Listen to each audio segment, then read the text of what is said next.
9 বছর বয়স তখন। বিশ্বকোষ তুলে দিত। এই মা যে আমাকে বার করে নিয়ে চলে আসতো। বশীকরণ ব্যাপারটা শুনেছি পুননগর তরুণ বাবা মানেই হচ্ছে বশীকরণের। আজকে এখানে একটু অন্যরকম ভাবে পুজো করা হয়, শিবের মাথায় এভাবে পা দিয়ে। তো প্রেমে যদি কোনো রকম বাধা হয় আবার জুড়ে দেওয়া যাবে। হ্যাঁ। তো এইটা 7 দিনকার বাচ্চা মারা গিয়েছিল।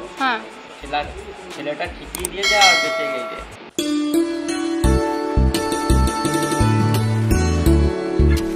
আজ আমি টুনাই যাচ্ছি পুননগর তরুণ বাবার শ্মশানকালী মন্দিরে।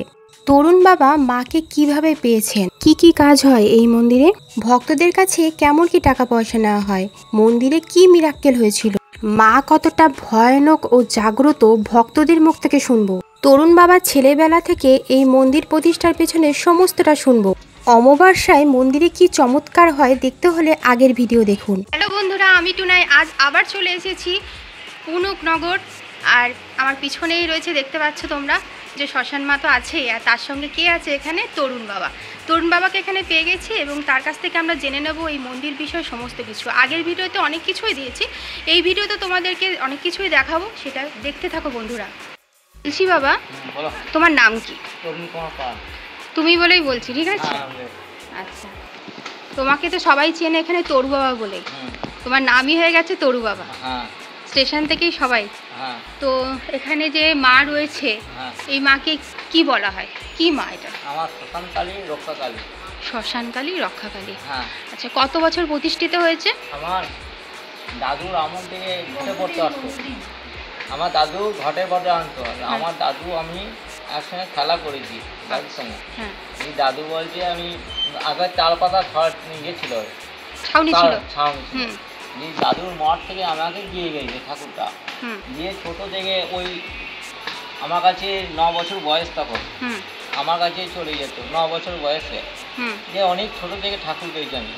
ছোট থেকে ঠাকুর পেয়ে যে এখন আমাকে তুলি আনতো রাত্রেবেলায় 12টা 1টার সময় আমাদের ঘরে খিল লাগিয়ে দিত। কোথা যাচ্ছি না যাচ্ছি আমার সব সময় ফোর্স করতো আমাকে। বিশ্বকোষ তুলে দিত। এই মা যে আমাকে বার করে নিয়ে চলে আসতো। অবাক লাগছে। আমার বুকের ওপরে খেলা করতো, সবসময় বুকের ওপর ভারী হয়ে থাকতো সবসময়। আচ্ছা, মনে হয় যেন বুকের উপর কোনো সিল চাপিয়ে রেখে দিয়েছে, এইরকম অনুভব হতো। আচ্ছা, তারপরে আস্তে আস্তে আমাকে ডেকে নিয়ে এলো এখানে। কত রাত্রে 3টে 2টা 2:30 12টা, তখন এইখানে চলে আসি। তাও ভয় নাই আমার। ওই বাড়ি দেখতে ওই পুকুরে বাড়ি একটা ছেলে কাঁদছে, দেখতে গেলাম ছেলেটা নাই অনেক রাত্রে, তাও 1:30 2টো বাজে। গাড়ি চলে গেছি। আত্মা, কোনো আত্মা বা আমরা যেটাকে বলি ভূত। আচ্ছা আচ্ছা বাবা, তোমার এখানে কি কাজ হয়? অনেক কিছু কাজ হয়, সমস্ত কিছু কাজ হয়। আমি বিয়ে দিয়ে দিই। আচ্ছা, এখানে বিয়ে হয় মন্দির থেকে? বিয়ে হয় মন্দিরে। আচ্ছা, উপনয়ন হয়, পৈতে উপনয়ন এগুলো হয়? হয় না, বিয়েটা হয়। হয়। আচ্ছা, আমি তো এসেছিলাম অমাবস্যার দিন, তা পূর্ণিমাতেও কি এইসব কাজগুলো হয়? পূর্ণিমাতেও তুমি যেরকম শ্মশানে গেছিলে? না, পূর্ণিমাতে যাই না, সেটা অমাবস্যায় যায়। আচ্ছা, আর বশীকরণ ব্যাপারটা শুনেছি পুননগর তরুণ বাবা মানেই হচ্ছে বশীকরণের তান্ত্রিক। আপনি কি সত্যিই তান্ত্রিক? না, তান্ত্রিক নয়, সাধক। মায়ের সাধক, তাই তো? আমি তান্ত্রিক কিছু নাই, আমি সাধক। আচ্ছা, তো এখনো পর্যন্ত যখন রাতে যখন আপনার নিজের বাড়িতে শুতে যান, তখন মাকে কি অনুভব করেন কোনো বিশেষ দিনে, বিশেষ করে অমাবস্যা? অনুভব হয় সবসময়? মন্দির থেকে যাওয়ার পর ঘরে গিয়ে অনুভব হয়? আচ্ছা, বলছি এই মন্দিরে এসেছি, আমি তো কিছু মিরাক্কেল দেখলাম সেদিন এসে, অমাবস্যার দিন। সেদিন দেখলাম যে শুধুমাত্র বাস্তুর দোষ কাটানো আর বাস্তু বাধা এসব কাজ হয়। তো অমাবস্যার দিনটা কি শুধুমাত্র ওই কাজটাই হয়? আচ্ছা, আর পূর্ণিমাতে কি কাজ হয়? পূর্ণিমাতে ওই টুকটাক দিয়ে ওই ঠেক ডাকাই দিয়ে এমনিতে জোরালো অমাবস্যা না হলে হয় না। আচ্ছা, শ্মশান থেকে দেখলাম ছাই নিয়ে এসে বশীকরণ, ওই সম্পর্কে একটু বলো। আমি মানুষ মরে গেলে সেই মৃত মানুষের মালাটা আমি ঠাকুরকে পরিয়ে দিই। আচ্ছা, মৃত মানুষের মালা। যেহেতু শ্মশান মা আছে। দিয়ে আমি পরিয়ে দিয়ে মালাটা আমি পরে আসি। আচ্ছা, আমি পরে আসি মালাটাকে আমি মাকে পরিয়ে দিই। আচ্ছা, একটা বিশেষ প্রশ্ন যেটা সবার মধ্যে রয়েছে, অনেকেই বলে তো সেটা আমি তুলে ধরছি।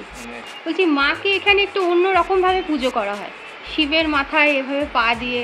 আমাকে করতে হয়, আমাকে না হলে এটা করতেই হবে। মানে প্রথম থেকে কি মা এটা কি আদেশ করেছে? হ্যাঁ, আদেশ করেছে। আচ্ছা, মায়ের আদেশের জন্য এটা করতে? হ্যাঁ হ্যাঁ, মানে মাই এটা বলেছে এইভাবে পুজো করবে। হ্যাঁ হ্যাঁ। আচ্ছা আচ্ছা, কবর সম্পর্কে একটু শুনতে চাইছি। আমি জ্বর জ্বালা হয়, কেউ জ্বর ছাড়ে না, আমি জ্বরে মাদুলি দিই, ওইখানে শ্মশান থেকে এনে দিই, জ্বর ছাড়ছে না। কেউ ভূত পেরে গেলে ছাড়াই, বোমদের ছাড়াই, অনেক কিছু ছাড়াই। জিন ছাড়াতে পারো? জিন কোমরে ইয়েতে নিয়ে যেতে, কোমরে নিয়ে যেতে হবে। হ্যাঁ, জিন ছাড়ানোটা টুকটাক, হ্যাঁ এটা একটু কঠিন ব্যাপার। কঠিন, ওদের যে ইয়েতে খবরে চাং পাতে হবে খুলে। আচ্ছা, মানে সমস্ত রকমেরই কাজ হয়? হ্যাঁ, কাজ হয়। ভূত পেট, হাওয়া বাতাস, এমনকি কোনো রোগ জ্বালা কেন বানা থাকে আমি ঠাকুরকে এনে দিই। আমি এইখান থেকেই এনে দিই, যে কোথা দূর থেকে ঠাকুর চলে গেছে আমি এনে দিই। আচ্ছা, হ্যাঁ, কালকে দুজনাকে এনে দিয়েছি আমার ঠাকুর। আচ্ছা আচ্ছা, অনেক দূর থেকে ঠাকুর যদি কিছু করে দেয় আমি ঠাকুরকে এনে দিই, কণ্ঠে এনে দিই, ওর মাথায় চাপিয়ে দিই। তো প্রেমের সমস্যা খুব? হ্যাঁ। তো প্রেমে যদি কোনো রকম বাধা হয়, হ্যাঁ, ধরো দুজনের মধ্যে সম্পর্ক আছে, হ্যাঁ, সেটাকে আবার জুড়ে দেওয়া যাবে? হ্যাঁ হ্যাঁ হ্যাঁ। তো এইটা নিয়ে অনেকেই আমাকে এটাও প্রশ্ন করে যে অনেক মন্দিরে তো আপনি যাচ্ছেন, কোন মন্দিরে এই কাজটা বিশেষ করে হয় যে ভালোবাসার মানুষটাকে আবার ফিরিয়ে আনা যাবে, এখানে হয়? তো তার জন্য তুমি কি করো? আমি কিছু মূল্য দিয়ে আমি ওদের কাজ করে দিই, আমাকে এমনি দেয়, খুশি মনে দেয়। খুশি মনে দেয়? কাজটা কি করতে হয়? কাজ ওরাই এলে আমি কাজ করে দিই। কবচ তাবিজ এগুলো কি দেওয়া? হ্যাঁ হ্যাঁ, কবচ বা মাদুলি দেওয়া হয়। আচ্ছা, তুমি যখন কবচ বা মাদুলি দাও, ঠিক আছে, ওটার জন্য বিশেষ কি পালন করতে হয়? এমনি পালন কিছু করতে হয় না। কিছু নিরামিষ খেতে হবে? না, ওইসব আমি একবেলা দেখে দিয়ে রাত্রেবেলা খাওয়া দাওয়া আগলেই দেখে দিই। ভাত খেতে পারবে? হ্যাঁ হ্যাঁ হ্যাঁ। মানে সকালবেলায় যখন তোমার কাছে আসবে তখন না খেয়ে আসতে হবে? আর যারা না খেয়ে থাকতে পারে না, ওরা রুটি খেয়ে আসে। রুটি খেয়ে আসতে হবে? আমি আমি এইখানে না আসনে বলে দেবো তুমি ভাত খেয়েছো, তুমি মুড়ি খেয়েছো, সেটাও বলে দেবে কেউ যদি খেয়ে আসে? হ্যাঁ, দুজনা মিলে পড়ে এসেছে। আমি বলছি আজকে এই ঠাকুরতলা বুঝতে দেবে না, তোমাকে দেখবে না। দিয়ে আবার কোথা থেকে রামচন্দ্রপুর থেকে কোথা নিবার জামা প্যান্ট চান করে আসে নাই ওরা। চান করে আসেনি? না, এইটা তো মানুষের মন্দিরে, এটা তাই না? হিন্দু শাস্ত্রে, আমাদের সনাতন ধর্মে তো এটাই হচ্ছে কথা, যে পরিষ্কার পরিচ্ছন্ন শুদ্ধ বস্ত্র পরে আমরা যাব মন্দিরে।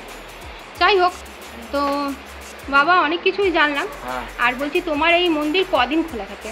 আমার খালি বৃহস্পতিবার বন্ধ থাকে, আমার বাইরে সব সময় খোলা থাকে। সব সময় খোলা থাকে? মানে বাকি 6টা দিনই খোলা? হ্যাঁ। আচ্ছা, মঙ্গলবার আর শনিবার কি বিশেষ কাজ হয়? হ্যাঁ হ্যাঁ, বারের দিনে? বারের দিনে কাজ হয়। আর বাকি যে দিনগুলো রয়েছে সেগুলোতে? ওগুলা কাজ হয়, খুব ইয়ে হয়, আবার ফের আসতে বলে। ঝাড়ার কাজ হয়? ঝাড়ার কাজ হয়, হ্যাঁ। ঝাড়ার কাজগুলো হয়? ভূত পেলে ওই মা আসবে। হ্যাঁ। আচ্ছা, তাহলে ওই বারে আসতে হবে। ভূত পেট পেলে? হ্যাঁ, ওই মা আসবে, সেই কেন্দ্র করে শ্মশান থেকে আসবে। ও, শ্মশান থেকে আসবে, বুঝিয়ে দেবে। আচ্ছা আচ্ছা, মন্দিরটা কত বছর প্রতিষ্ঠা হয়েছে? এই তো লেখা রয়েছে 1421 সালে? হ্যাঁ হ্যাঁ, তখন ওই টালি ছিল। হ্যাঁ, টালি ছিল, খড়ের চাল ছিল। তারপরে এই মন্দির, এই মন্দির কারা করে, কে করে দিয়েছে? শিউরি। আচ্ছা, শিউরিতে করেছে। তাদের উপকার হয়েছে নিশ্চয়ই কোনো? ছেলেটা মরে 7 দিনকার বাচ্চা মারা গিয়েছিল। হ্যাঁ, যে বাচ্চা মারা গিয়েছিল, দিয়ে আমার কাছে পুষ্প আর মৃত্যুকে নিয়ে যায়, চুলের ফাঁকে নিয়ে যায়, যে ওর ছেলেটা ঠিকই দিয়ে যায় আর বেঁচে গেছে। ডাক্তার বলছে কোন ঠাকুরতলা তোমার আমার ছেলে বেঁচে গেল। ছোট বাচ্চা সে মারা গেছে? কদিন বয়স ছিল? 7 দিনের বাচ্চা মারা গেছে। হ্যাঁ, সে প্রাণ ফিরে পেয়েছে? হ্যাঁ। বাবা, এটা তো মানে বছরে বড় একটা মিরাক্কেল। এটা যে সম্ভব, তার জন্য তারাই এই মন্দিরটা গড়ে দিয়েছে। 3 লাখ টাকা মন্দির করে দিয়েছে। আর এইটা হয়েছে মেদিনীপুর থেকে, ওর বাবাকে দোষ ছড়াইছে, 3 লাখ টাকা দোষ ছড়াইছে, দিয়ে আমার কাছে কাটিয়ে নিয়ে গেল। ওর বাবা খুব জ্বলাতো, দিয়ে মেদিনীপুর থেকে এইটা করে দিয়ে গেল। এই যে সেটা মেঝেটা পুরো করে দিয়ে গেছে? হ্যাঁ হ্যাঁ। আচ্ছা আচ্ছা, বাবা মৃত্যুর পর খুব জ্বালাতন করতো, সেটাকে ছাড়িয়ে দিয়েছে বলে তাই জন্য করে দিয়ে গেছে। বাহ, খুব ভালো লাগলো।